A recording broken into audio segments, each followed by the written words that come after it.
از طاغوت ها کی هستن؟ اول طاغوت کسی است که قانون ضد شریعت الله می سازه و مردم به او دعوت میکنه. بنابراین تمام قوانین، چی کمونیسم است، چی سوسیالیسم است، چی دموکراسی است، اینا کلی از اینا یا در جمله طواغیت هست.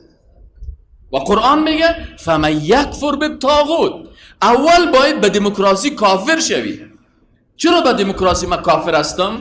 به خاطر ازی که در دموکراسی چی میگه؟ حکومت مردم توسط مردم برای مردم. کو که الله اینجا هست در دموکراسی سعی در تعریفش. اگه کلمه الله میامد به افتمانا صحیح است. میگه نه، حکومت مردم توسط مردم برای کی؟ برای مردم. یعنی حکومت هم مردم میسازن، قانونش هم مردم میسازن، تطبیق هم مردم میکنن. بنابراین اینجا این حکم طاغوت است. رئیس جمهور